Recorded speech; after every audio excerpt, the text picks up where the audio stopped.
jumpa lagi bersama saya Wong Ganteng sak donya.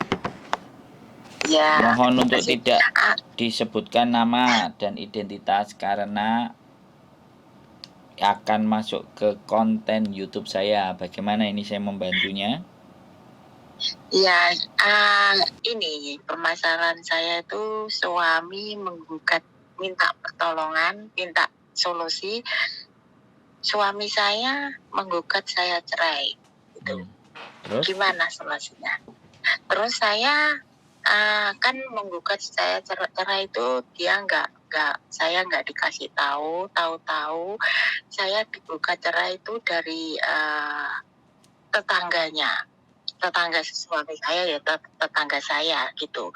Mendengar itu baru 1 minggu ini. Terus itu belum ada surat cerai itu kok suami saya sudah nikah.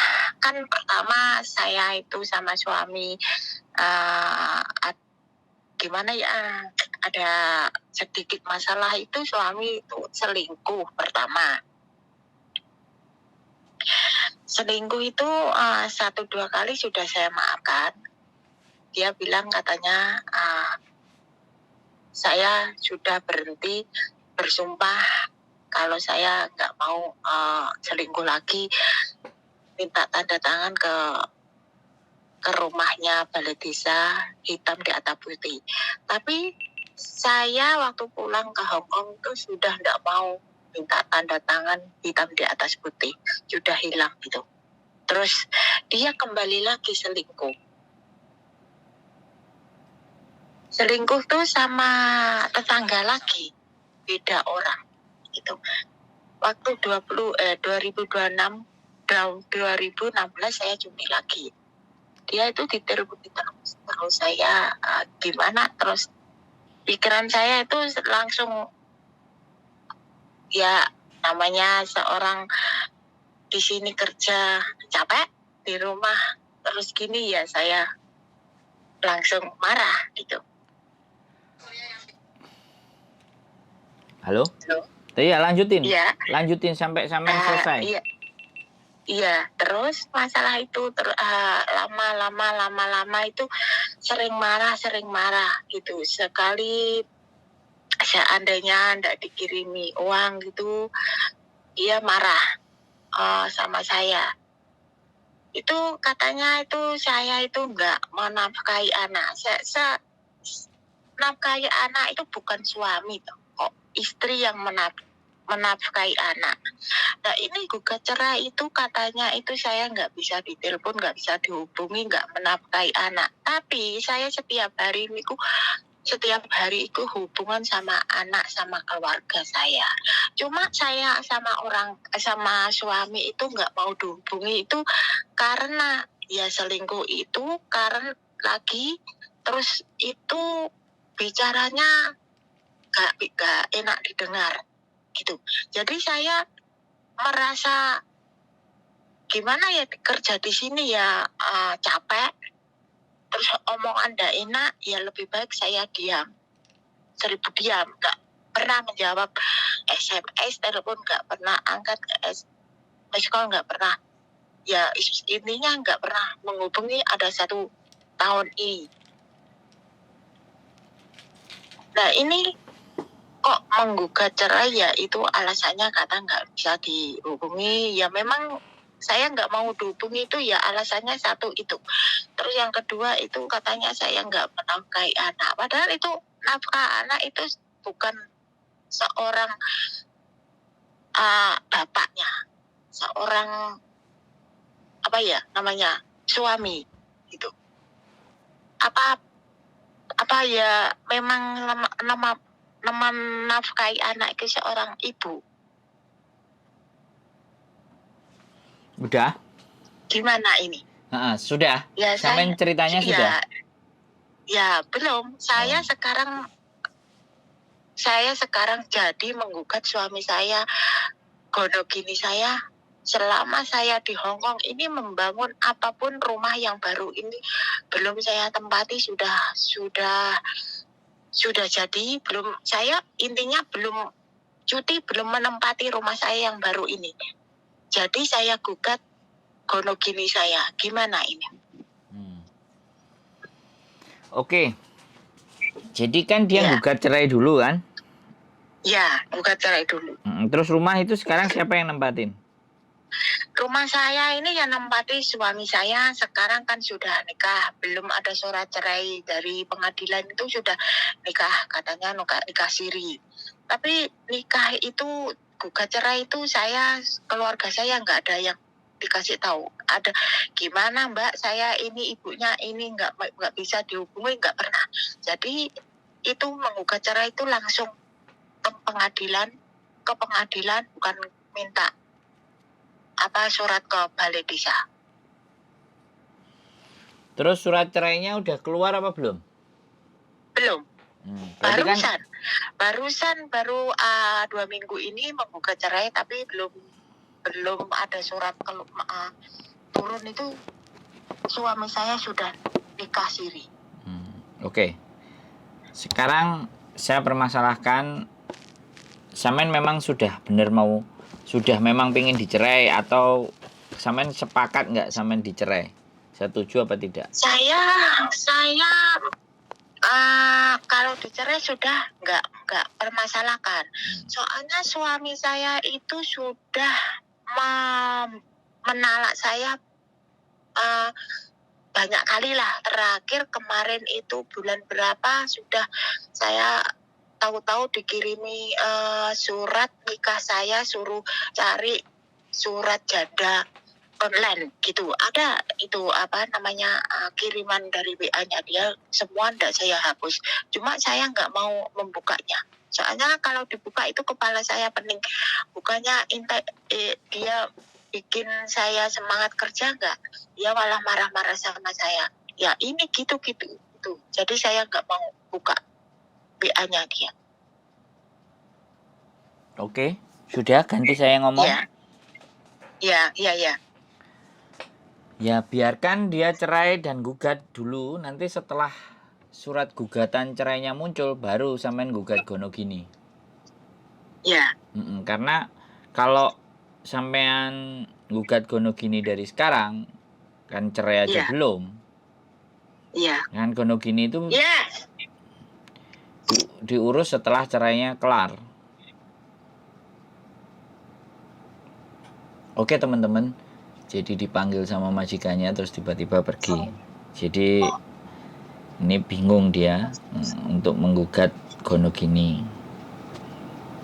Jadi sebenarnya proses cerai itu memang duluan. Dan ini keren kalau yang mencerai suaminya. Tapi karena mungkin ingin buru-buru menikahi istri barunya, jadinya ya oke. Jadi kalau ini rumah dari harta berdua, ya sudah. Berarti ini nanti bisa dijadikan seperti apa, disengketakan sampai model bagaimana gonogininya, pembagiannya, mediasinya seperti apa.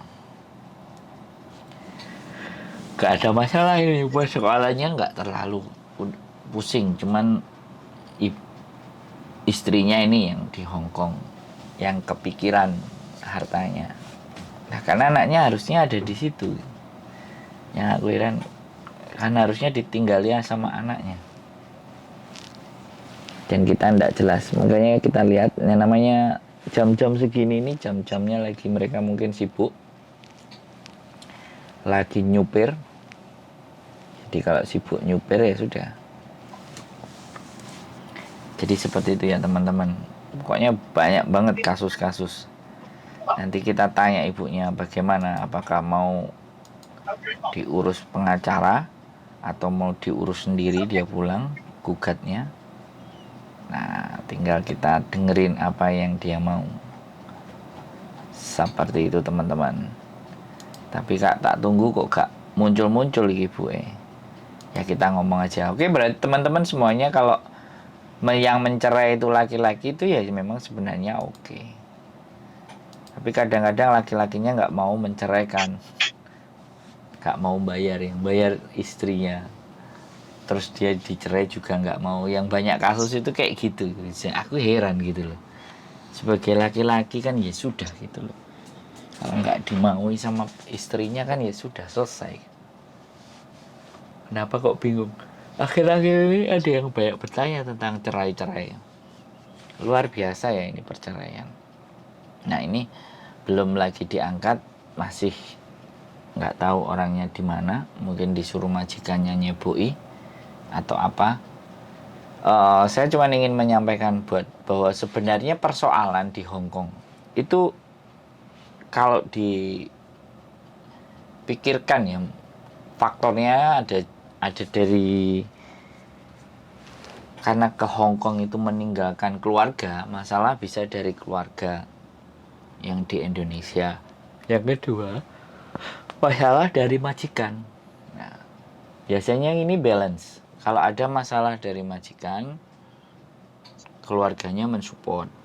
Ada juga masalah dari keluarga, tapi majikannya baik. Ada pula yang majikannya baik, di rumah juga baik-baik saja. Ini yang tenang dan aman terkendali. Jadi di Hong Kong itu seperti itu. Siklus dan fenomenanya, persoalannya itu tidak berubah sebenarnya. Sama aja, yang berubah adalah manusianya atau orangnya. Silih berganti. Jadi ada yang mungkin sudah lama pulang ke Indonesia pingin balik lagi. Ada yang non, baru terus diproduksi yang non untuk dikirim ke sini. Ada yang pulang setahun, 2 tahun, balik lagi. Ada yang cuti karena hampir setiap hari di bandara itu, di maskapainya Cathay Pacific itu selalu setiap hari ada yang pulang. Jadi itulah yang istimewa buat teman-teman semuanya. Hong Kong ini benar-benar sirkulasi orang itu terus berjalan. Nah ini kelihatannya hampir lama ibunya nggak ngangkat-ngangkat dan mungkin pekerjaannya panjang ataupun banyak. Jadi dari mau ya minta dihubungi dulu. Oke. Ya gini. Aku bingung. Soalnya nanti kalau saya dihubungi pas saya kerja itu bingung. Ya nanti dia Mau. WA, Bu, gak usah Ya. bingung Bu, sampean gak usah Iya. bingung, sampean Iya. nanti di WA, kapan Iya. longgarnya, kan janjian, bisa dipahami nggak? Iya. Ya, Iya paham. Iya. baru sampai nanya nanti prosedurnya sama mereka, BCD, bla bla bla bla, begini Iya. dan begitu dan begono. Kalau memang oke cocok ya sudah gitu loh, kalau enggak masalah kan kayak gitu loh. Tinggalnya sampean di Oh mana? iya. Indonesia. Iya. Bukan di sini apa di Indonesia? Ya Indonesianya itu kan lebar Bu. Ya elah, Jawa Timur, Jawa Tengah, Jawa... Kediri, Pare. Oh, alah, Pare. Kediri, Pare. Nah, saya Simpang Palem Gumul. rumah sakit. Gumul asli mak kulo kan Kediri mendapat. Nek kulo ndamel beliau teng Kediri Pare rumah sakit umum Ngilen. Ya sudah, enggak usah terlalu dijelaskan. Wis pokoknya di Pare gitu aja. Iya, Oke? Pare. Iya. Jadi gitu ya, nanti pengacaranya akan telepon ke sampean, nanti tak hubungi dulu pengacaranya, nanti ibu ini silahkan dihubungi, monggo dinegosiasikan sendiri sama beliaunya. Ya. Iya, makasih. Nanti tanya-tanya prosedur dan apapun baru jawabannya dari mereka, oke? Iya, kalau tanya-tanya berapa gitu nggak masalah ya? Ya nggak masalah, nanti bisa. Kayak tuh malu, sungkan lah nanti. Iya nggak ada masalah kalau sampean tanya-tanya. Kalau sampean ternyata tanyanya banyak terus misalnya begini dan begitu terus sampean nggak penak, bolehlah saya konsultasi bayarnya berapa, kan ngomong juga boleh. Ya cuma saya itu ya pertama ya saya minta nanti kalau sudah suratnya dari suami turun saya mau gugat kono gini aja gitu. Nggak ada masalah. Soalnya saya pun punya. Nah, soalnya saya sudah banyak bukti semua ada masalah itu suami gini ada. Nggak, sampean pembuktian untuk pengiriman uang itu masih ada semua nggak? Kalau pengiriman dari suami itu sudah saya buangi, tapi kalau pengiriman dari anak katanya nggak ngasih anak, nggak ngasih pangan anak itu semua ada. Kalau pengiriman yang baru-baru. Sebentar. Pengiriman untuk membeli rumah itu atau membangun rumah itu ada? Kalau semua itu surat-suratnya ada di rumah, saya nggak bawa Enggak. sama sekali. Iya, transfer sampai ngirim uangnya itu loh, pegang enggak? Saya nggak pegang, sudah saya buang, sudah saya itu yang baru-baru saja yang saya. Tapi ngirimnya ke bank.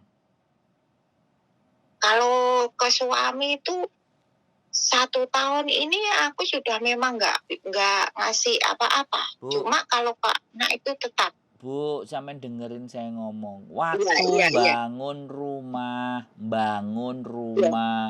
beli bata, beli semen, beli semua itu loh yang ditanyakan.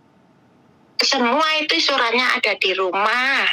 Saya nggak pegang. Surat apa nota? Notanya. Nota. Terus Nota uangnya semua. dari sampean itu ada buktinya nggak kalau uang itu dari sampean? Buktinya itu surat-surat bukti pengiriman itu sudah nggak ada. Jadi saya bingung. Cuma ada bukti itu yang saya transfer untuk anak ngasih makan anak gitu. Oke, coba deh nanti silahkan. Nanti pengacara saya untuk lebih jelasnya nanya-nanya sama sampean aja ya. Ya. Biar enak, biar komplit. Oke? Oke. Ya wes gitu aja Ibu. Nanti ada yang nelpon, nanti WA sampean, nanti dia pasti ngomong saya dari Sandro, dapat infonya bla bla bla bla. Kira-kira bisa diteleponnya kapan, kan kayak gitu tuh. Oke? Iya, oke. Oke. Ya wes kalau kayak gitu Bu. Terima kasih. Sehat selalu. Sama-sama. Matur sembah nuwun. Wassalamualaikum warahmatullahi wabarakatuh. Waalaikumsalam. Oke, part 2 sudah kelar.